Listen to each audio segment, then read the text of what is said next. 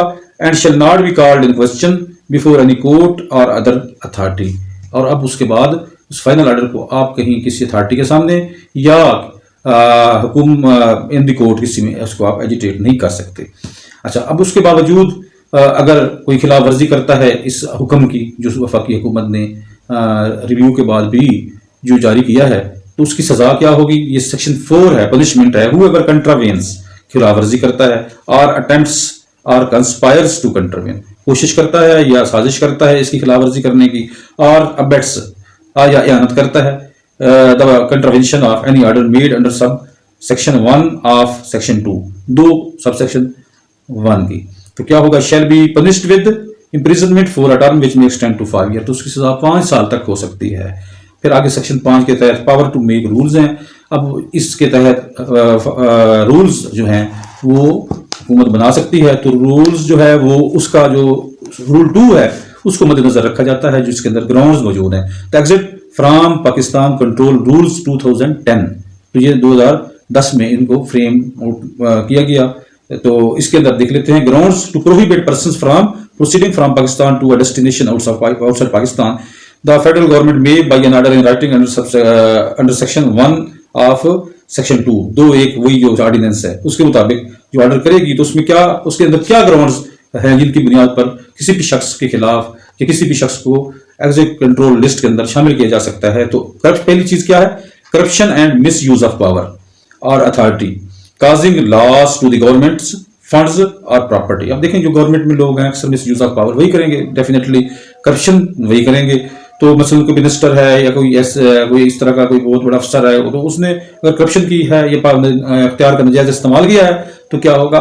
اس کا نام ECL میں ڈالا جا سکتا ہے. Economic crimes where large government funds have been embezzled اور انسٹیٹیوشنل فراڈ کمیٹڈ. تو کیا ہوگا جی؟ اکنامک کرائم کو کیا گیا ہے، بہت بڑی ہیوج اماؤنٹ ہے جو embezzle جس کو غبن کر لیا گیا، تو ایک یہ ہو گیا.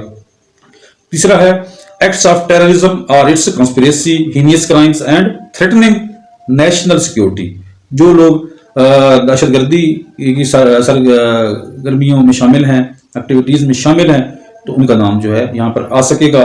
کیس آف کی directors of a firm in default of tax اور liabilities of not less than 10 million rupees, جس کی 10 ملین جو ہے روپیز جو ہے اس سے زیادہ کی کرپشن ہے یا ٹیکس جو ہے وہ یہ دوسری لائبلٹیز ہیں اس میں ڈیفالٹ کر گئے ہیں، تو وہ ملک سے باہر اگر جانا چاہتے ہیں تو ان کے لیے بھی پابندی ہے.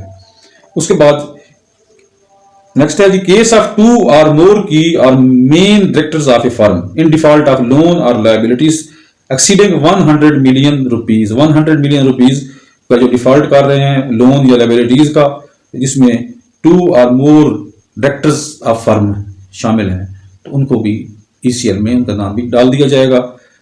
Any case and his name forwarded by registrar of high court, supreme court یا بینکنگ کورٹ. اگر یہ 3 عدالتیں ہیں جو اگر یہ کوئی نام سجیسٹ کریں گی تو ان کا نام بھی ECL میں ڈال دیا جائے گا. لیکن اس میں کچھ ایکسیپشنز ہیں. Nothing in sub rule 1 shall apply to. کون سے ایکسیپشنز ہیں یہ ذرا دیکھ لیجیے کہ کون سے. بعض دفعہ یہ ہوتا ہے کہ کچھ لوگ مثلا ایک بندہ مرڈر کیا ہے، اس نے کہتے ہیں جی وہ باہر میں بھاگ جائے اس کا نام ECL میں ڈال دو. کسی کے خلاف FIR ہے جی، مقدمہ چل رہا ہے جس کا نام ECL میں ڈلوا دیں. تو ایسا نہیں ہے. اگر کسی ذاتی جھگڑے ہیں، کسی کے ذاتی لڑائیاں ہیں، تو اس میں یہ قانون اپلائی نہیں کرتا عام طور پہ. تو اس میں سب سیکشن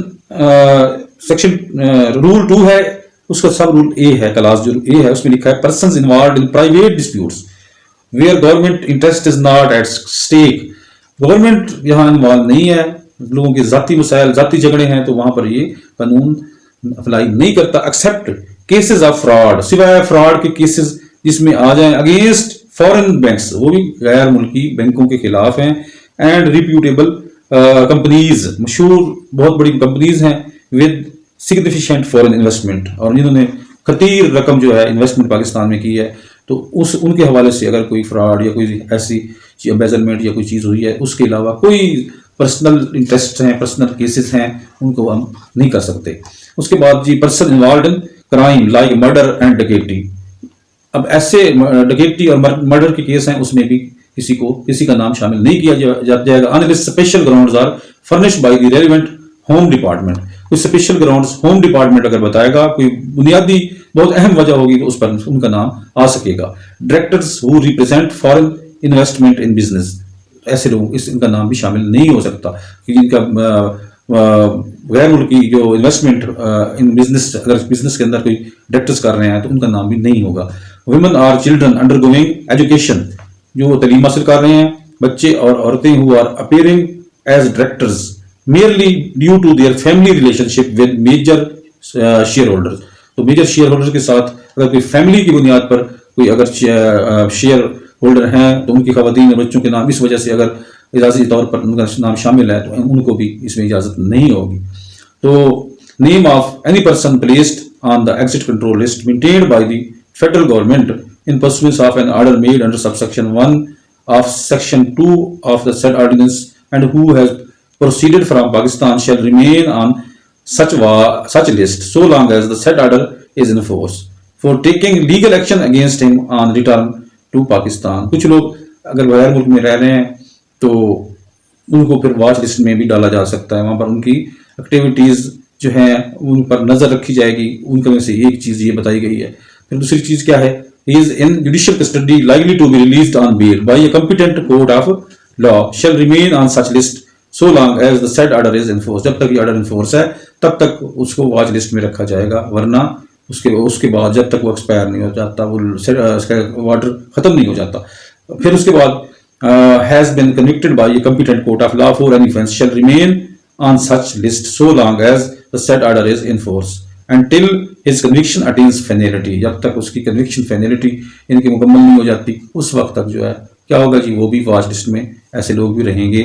تو یہ جو ہے ECL کے بارے میں آپ کو معلومات دی گئی.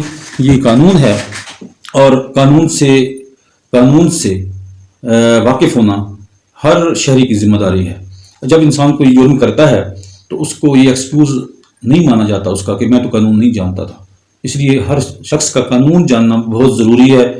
اگر وہ نہیں جانے گا تو وہ غلطیاں کرے گا، جرم کا ارتکاب کرے گا. اس لیے ہمارے ساتھ آپ ٹچ رہیں گے. ہم آپ کو گاہے بگاہے اپنا جو پروفیشن ہے، جو ہمارا شعبہ ہے، اس سے متعلق قانون کے حوالے سے آپ کو جو اپڈیٹس ہیں وہ دیتے رہیں گے، آپ کو آگاہی دیتے رہیں گے تاکہ آپ آہستہ آہستہ قانون کو سمجھنے والے بن سکیں. آپ سے اجازت چاہتے ہیں. اللہ حافظ.